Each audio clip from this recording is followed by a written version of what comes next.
I personally think it was a better movie than Black Panther and better storyline and character arc than Black Panther. But ironically, I don't feel like it was as culturally impactful as the first Black Panther. So I feel like they improved on like Shuri's story arc was better than T'Challa's story arc in the first one. I feel the emotional lining was better in the first one than in the second one. So hence the first one had a better cultural impact and a more significant one, just because I think it was, I mean, one of the first times of a really positive show, really positive celebratory showcase of various African cultures and various and the usage of Afro futurism in a much more eclectic way. This one, but the story was still basically what you call it was still basically not Lion King, but Hamlet. Yeah, it was still basically Hamlet to some extent, you know. Whereas in this one, while it did flashbacks, and it was a great commemoration to Chadwick and then subsequently T'Challa Boseman, as I'm gonna have to call him now. But like, but I think that this did a better job in creating a story arc that allowed me to see the beginning, the growth, and what the substantial next being. And it was of the character and not of the world. Because I think the first one was so much more Wakanda the world featuring T'Challa. So overall, I put this one as an 8.5 for me. Definitely a top one for me. I'll probably rewatch it one more time, but watching the first 15 minutes of the movie allowed me to see where one kind of key problem in their plot development actually did. And I didn't recognize it because when I initially came in was just at the boat scene. And I think that first 15 minutes actually, the tone that they set for that one was not the tone that they ended with. And I'm a little sad that they didn't kind of run with it a little bit more, because I would have genuinely felt like if they had run that scene, and we can talk about it more later after you say your points, but if they run with that plot line a little bit longer and more thoroughly, as opposed to just going with Everett Ross and, you know, kind of being captured, this would have been a risky film for an American audience in a time that has so much political divisiveness. All right, come on, just tell me what you're talking about. Don't worry, just tell me. Okay, it basically is the concept of Western imperialism's trying to go and crash into Wakanda, and the fact that they not only attempted but failed and didn't receive any repercussions. The only thing that we ended up seeing was actually them pushing it even worse. Was, you know, whenever Shuri and Okoye were on American soil and the FBI came down on them. That was wild to me. Now I'm seeing what they tried to do at the beginning. So they basically played on this fact that the American government and the French government and basically the Western world is trying to do their crash down on Wakanda, which would have been a great message into materialism and how we deal our resources and everything like that is really existing, especially under the guise of this Russian-Ukraine concept. But then they kind of just let it fizzle out into it's just Madam Hydra and Ross kind of battling out with each other, and then it just to be Ross trying to just undercut being a spy, and then it became the Namor versus Wakanda when they probably will play it elsewhere, but they need to play this side out a lot more, basically, because now that they have this Namor, like it is a risky take to go on in a Disney movie in this environment, but it would not be one that would be displaced. So I don't know. It was an interesting one that was just a blip. All at 5 minutes, them crashing into the Mali place, trying to trying to steal vibranium, and then get waxed by the Dora Milaje. and then brought into the UN Council, and there was no repercussions by Wakanda, which almost, I guess, kind of was the same thing with Shuri and Namor. But yeah.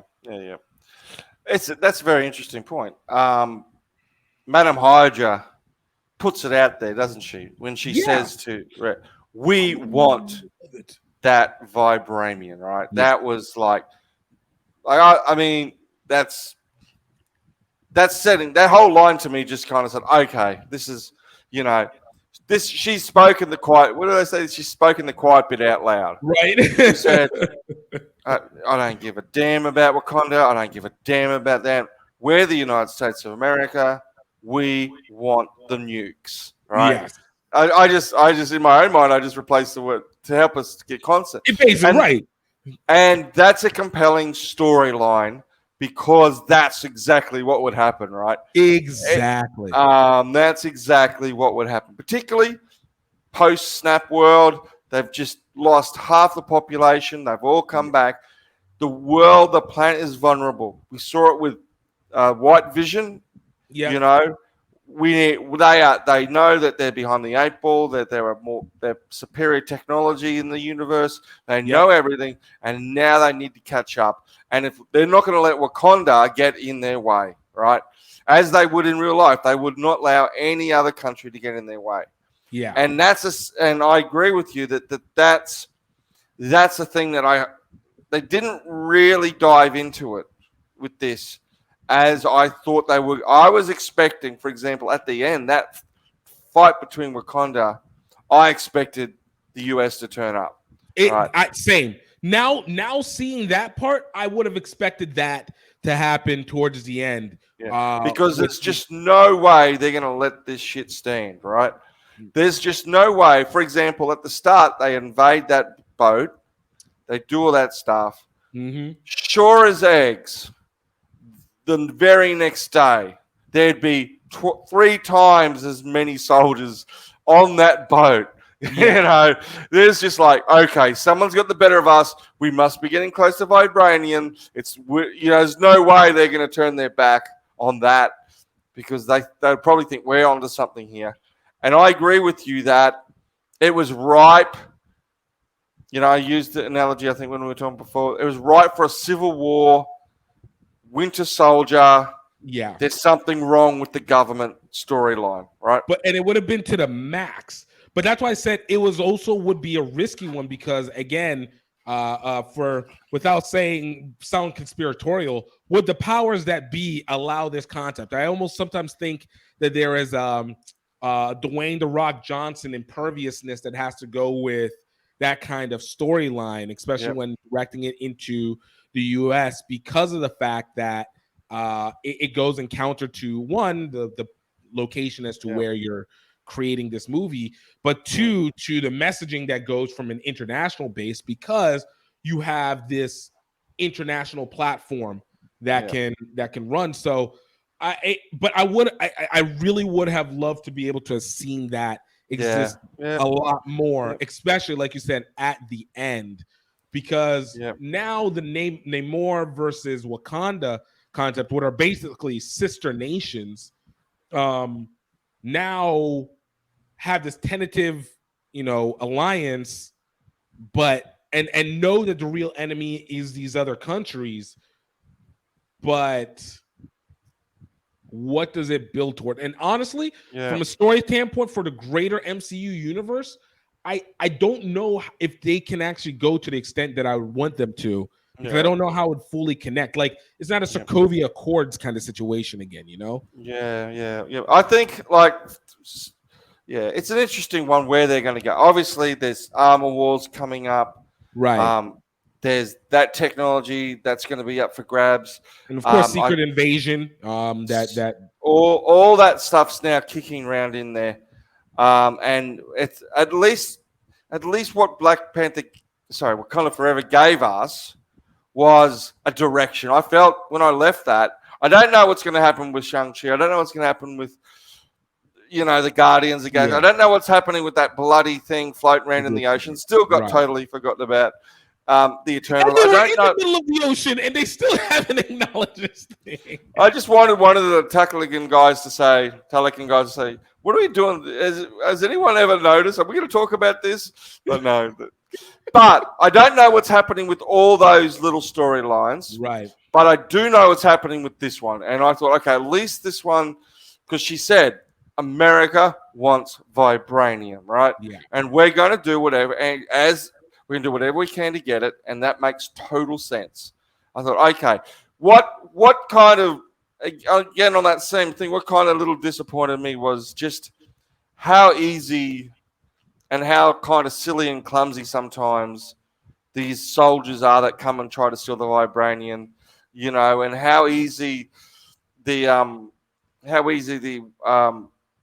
Wakandans get in and out of America and do whatever they seem to want. I just would want that to be. The American government has to be sinister, like it has to be a force to be reckoned with. How easy, Namor and all them killed them. They're like cannon fodder. They're like stormtroopers. Right. And I think if you're going to set up, you need that. Like again, I go to Civil War. Winter Soldier. You had these guys that Captain America was beating up on. Right. But boy, when he had to fight hard to beat them. Right. You had that actor who eventually becomes a baddie in another episode, and you see him slightly again in Endgame. Oh, the guy who played Crossbones. Yeah. Like he obviously was no match for Captain America, but he had a presence, and I don't, it always seems like Wakanda's always got the jump on everybody, and I don't Namor too, and I don't mind them having the jump on everyone, but I just felt that that stormtrooper type, we're gonna wipe these guys out. You need that. I always keep talking about it, that William Stryker, that Thunderbolt Ross. This is a force to be reckoned with. So that when you overcome him or her or whatever at the end, that force at the end, it's a good victory, right? But you know what the thing is? I think the problem with that is that it's kind of like the idea of Thor versus the ice people that he used to fight against. Like, you have overwhelming numbers, but you ultimately know Thor is just way too powerful for them. And from a brute force standpoint, which then goes back to kind of like the Loki thing of what's the best way of getting underneath Thor, what's the best way of getting through Wakanda. It's going to always be about trying to create destabilization. How do you create destabilization? And I think that's what they're trying to placate at here, that the U.S. and these countries legitimately are they're not a force physically against Wakanda. The only thing that they have on their advantage against Wakanda is the fact that Wakanda has isolated itself out for so many generations that it's not necessarily, it doesn't have the natural fear because they've always been way more powerful, way more better weapons, way better elements, and then always had the Black Panther on their side. But also the fact that they don't have the natural inclination for conquering other countries. And without that inclination, sometimes you miss some of the key tell signs that can be needed to undercut, like those people that are in your government that might be undermining you on the low end. Now, they didn't play on that much at this point, which again, I consider that to be a kind of a loss, but I guess it would have been taken away from the story a little bit.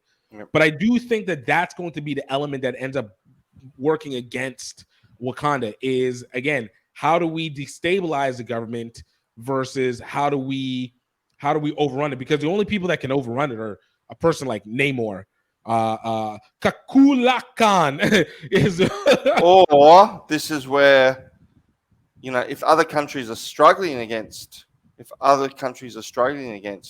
Wakanda, this is the opening for Doctor Doom to come in. Right, exactly. And that goes, again, a person who is intelligent enough to try and undercut the element as opposed to trying to use necessarily a brute force. Because there's